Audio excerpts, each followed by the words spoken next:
Arthur ने Albert Einstein के school time को डिस्क्राइब किया है, उन्हें क्या सर्कमस्टेंसेस फेस करने पड़े थे अपने जर्मन स्कूल में और उन्हें क्यों निकाल दिया गया था। चैप्टर की स्टार्टिंग में हिस्ट्री क्लास चल रही होती है उनके स्कूल में और उनके टीचर उनसे पूछते हैं, जिनका नाम होता है मिस्टर ब्राउन, कि आखिर प्रूशियंस ने फ्रेंच को वाटरलू में कब हराया था। तभी क्वेश्चन सुनते ही एल्बर्ट कहते हैं कि मुझे नहीं पता है सर। जब उनके टीचर उनसे पूछते हैं कि उन्हें क्यों नहीं पता है, मैंने कितनी बार तो तुम्हें ये बताया है, तभी एल्बर्ट रिप्लाई करते हैं कि मैं भूल गया हूँ। तभी उनके टीचर मिस्टर ब्राउन पूछते हैं कि क्या तुमने कभी कोशिश भी की है इसे याद रखने की। तभी एल्बर्ट कहते हैं हॉनेस्टली नो सर। और जब उनके टीचर पूछते हैं कि तुम इसे याद क्यों नहीं रखते हो, तभी एल्बर्ट रिप्लाई करते हैं कि मुझे कोई सेंस नहीं लगता इन डेट्स को याद रखने में। हमें जब भी इनकी जरूरत पड़ती है हम बुक्स में से देखकर पता लगा सकते हैं कि कब क्या हुआ था। तब ये सुनते ही मिस्टर ब्राउन स्पीचलेस हो जाते हैं और कुछ देर बाद कहते हैं कि तुम हमेशा मुझे अमेज कर देते हो आइंस्टाइन, पर तुम्हें पता भी है कि ज्यादातर चीजें जो हम पढ़ते हैं वो हम बुक्स में से देख सकते हैं और ये सभी फैक्ट्स पर अप्लाई करता है जो हम स्कूल में पढ़ते हैं। तो तुम इन सबको भी क्यों पढ़ते हो और तुम्हें इन सबको भी पढ़ने का कोई सेंस नहीं लगता होगा। तभी एल्बर्ट फ्रैंकली रिप्लाई करते हैं कि हाँ, मुझे कोई सेंस नहीं लगता है इन सबको पढ़ने का। तभी उनके टीचर उनसे पूछते हैं, क्या तुम एजुकेशन सिस्टम में बिलीव नहीं रखते हो। तभी एल्बर्ट रिप्लाई करते हैं कि नहीं, मैं एजुकेशन सिस्टम को बिलीव करता हूँ, पर मैं सोचता हूँ कि एजुकेशन का मतलब कभी भी फैक्ट्स को सिर्फ याद रखना नहीं होता है। और तभी उनके हिस्ट्री टीचर कहते हैं, तो चलो आज तुम इस क्लास को बताओ कि आइंस्टाइन की थ्योरी ऑफ एजुकेशन क्या है। तभी आइंस्टाइन को काफी शर्म आ जाती है और उसके बाद वो कहते हैं कि फैक्ट्स को याद करना असली एजुकेशन नहीं है, वो किसी भी काम नहीं आते हैं, पर जो एक्चुअल चीज है जो हमारे काम आती है वो है आइडियाज। इन डेट्स को याद रखने में कोई फायदा नहीं होता है कि कौन से बैटल्स कब हुए थे, किस आर्मी ने कितने लोगों को मारा या किस आर्मी ने ज्यादा लोगों को मारा। मैं इन सब चीजों को पढ़ने में इंटरेस्टेड नहीं हूँ, बल्कि मैं ये जानना चाहता हूँ कि आखिर वो सोल्जर्स एक दूसरे को क्यों मारना चाहते थे। और तभी आइंस्टाइन को मिस्टर ब्राउन रोक देते हैं और वो उन्हें काफी गुस्से से देख रहे होते हैं और वो कहते हैं कि हमें तुमसे कोई लेक्चर नहीं चाहिए आइंस्टाइन, और आज तुम्हें एक एक्स्ट्रा पीरियड के लिए रुकना होगा। पर मैं जानता हूँ कि आज तुम जो एक्स्ट्रा पीरियड में रुकोगे वो भी तुम्हारे कोई काम नहीं आएगा और वैसे भी इससे हमारे स्कूल को कोई फायदा नहीं पहुंचेगा। मुझे तो समझ नहीं आता कि आखिर तुम स्कूल आते ही क्यों हो। और तभी एल्बर्ट कहते हैं कि मैं अपनी इच्छा से इस स्कूल में नहीं आ रहा हूँ सर। और तभी उनके सर कहते हैं कि तुम कितने अनग्रेटफुल हो, तुम्हें स्कूल आने का प्रिविलेज मिल रहा है और तुम कहते हो कि मुझे स्कूल आना बिल्कुल पसंद नहीं हो। तुम्हें अपने आप पर शर्म आनी चाहिए और मैं तुम्हें सजेशन देता हूँ कि तुम अपने फादर से जाकर कहो कि वो तुम्हें स्कूल से निकाल लें। तब एल्बर्ट को बहुत बुरा लगता है जब वो दिन के समय में स्कूल से वापस जा रहे होते हैं। इसके बाद ऑथर हमें बताते हैं कि सिर्फ ये ही दिन इतना खराब नहीं था, बल्कि एल्बर्ट के ज्यादातर दिन इतने ही खराब जाते थे क्योंकि उसे हर दिन इसी जगह पर जाना पड़ता था जिसे वो एक्चुअल में हेट करता था। और वो सोचता था कि काश उनके फादर उन्हें इस स्कूल से जल्दी ही ले जाएं, पर ऐसा उनके फादर से पूछना भी बेकार था क्योंकि एल्बर्ट जानते थे कि हमेशा इसका आंसर यही होगा कि तुम्हें वहां पर तब तक रहना होगा जब तक तुम्हें डिप्लोमा नहीं मिल जाता।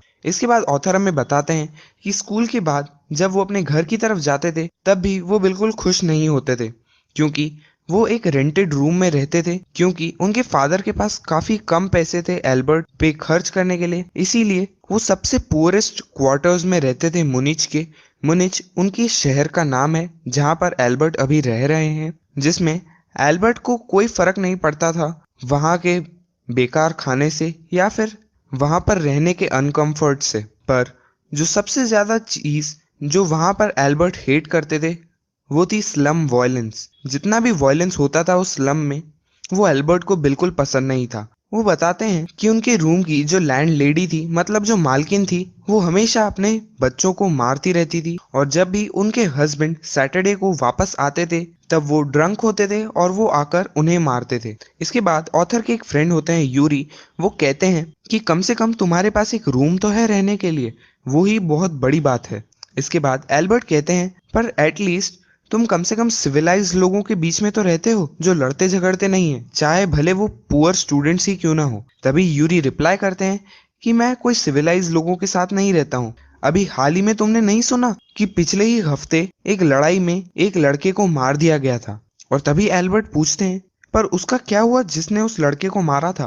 तभी यूरी रिप्लाई करते हैं कि उसका तो कुछ नहीं हुआ, बल्कि वो तो अभी प्राउड है कि उसने ऐसा किया, और जो अथॉरिटीज हैं सिर्फ उन्होंने उसे कहा है कि अब से उन्हें कोई लड़ाई नहीं करनी है। और यहाँ तक कि वो लड़का तो अब अपसेट है क्योंकि उसके फेस पर एक भी स्कार या लड़ाई का कोई निशान नहीं है, जिसे वो एक हॉनरेबल निशानी की तरह अपने फेस पर दिखा सके।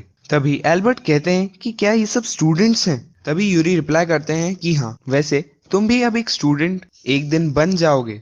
तभी एल्बर्ट रिप्लाई करते हैं कि पर मुझे शक है, मुझे नहीं लगता कि मैं इस डिप्लोमा के लिए स्कूल के एग्जाम्स को पास भी कर पाऊंगा। और यही चीज वो एल्सा को भी बताते हैं जब वो मुनिच में आती है। एल्सा एल्बर्ट आइंस्टाइन की एक कजन है जो नॉर्मली बर्लिन में रहती है, जहां पर उनके फादर का एक बिजनेस भी था पहले। तब एल्सा कहती है ये सब सुनने के बाद कि मुझे पता है तुम ये सब चीजें याद कर लोगे और अपने एग्जाम्स को पास कर लोगे अगर तुम चाहो तो। मैं ऐसे काफी सारे लड़कों को जानती हूँ जो काफी स्टूपिड हैं, फिर भी वो इजीली इन एग्जाम्स में पास हो गए थे।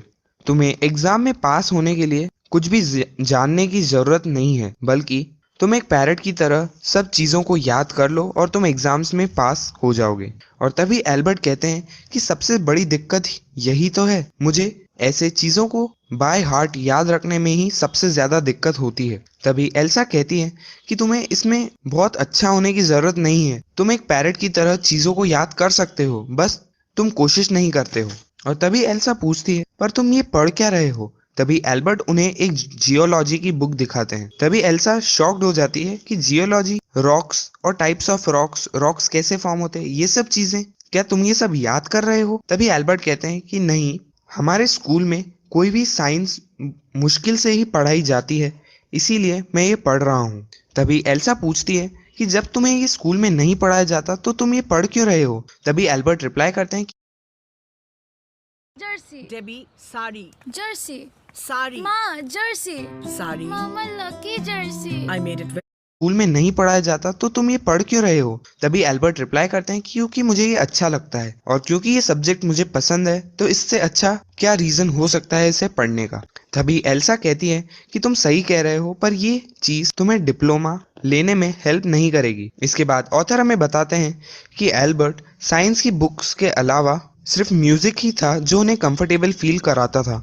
वो पूरे दिन अपना वायलिन बजाते रहते थे जब तक उनकी लैंड लेडी आकर उन्हें वायलिन बजाने से रोक ना दे। उनकी लैंड लेडी यूजुअली एल्बर्ट के पास आती थी और कहती थी कि तुम्हारे वायलिन से मेरे सर में दर्द हो रहा है और ये काफी ज्यादा शोर कर रहा है इस घर में, और साथ में वो किड्स भी चिल्ला रहे हैं जिसके कारण काफी ज्यादा शोर हो रहा है। तभी एल्बर्ट को काफी गुस्सा आ रहा था और वो पॉइंट आउट करना चाहते थे कि ये लैंडलेडी के कारण ही हो रहा है और उन्हीं के कारण वो बच्चे चिल्ला रहे हैं, पर वो डिसाइड करते हैं कि अच्छा इसी बात में रहेगा कि वो कुछ ना कहें। इसके बाद एल्बर्ट वापस से यूरी से बातें करते हैं। वो कहते हैं कि मुझे यहाँ से बाहर निकलना ही है, यहाँ पर रहना बिल्कुल मीनिंगलेस है, यहाँ पर रहकर सिर्फ मैं अपने फादर की मनी वेस्ट ही कर रहा हूँ, और सबसे अच्छा इसी में रहेगा कि मैं इस स्कूल में जाना बंद कर दूं। तब यूरी पूछते हैं, पर अगर तुम यहाँ स्कूल नहीं जाओगे तो फिर तुम क्या करोगे? तभी एल्बर्ट रिप्लाई करते हैं कि मुझे नहीं पता है,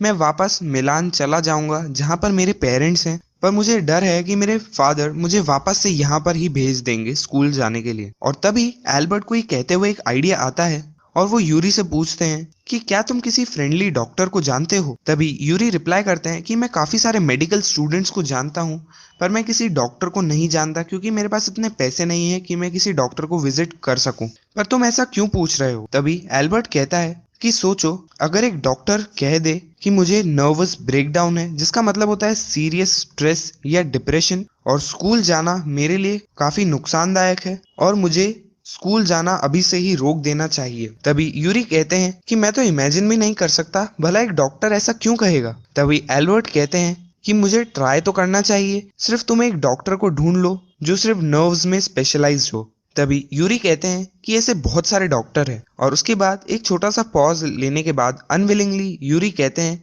कि मैं कुछ स्टूडेंट्स से पूछ लूंगा कि अगर वो किसी डॉक्टर को जानते हो।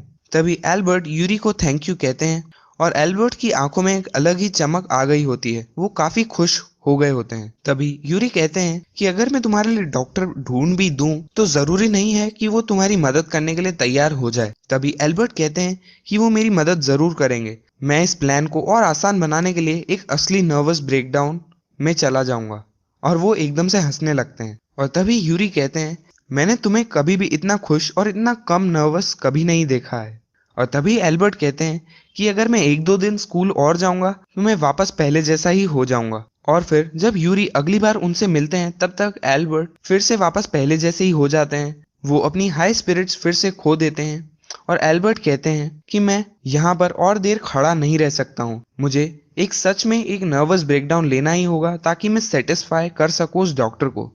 तो इसी के साथ खत्म होती है हमारी आज की वीडियो और बचे हुए चैप्टर को हम नेक्स्ट वीडियो में कंटिन्यू करेंगे। तो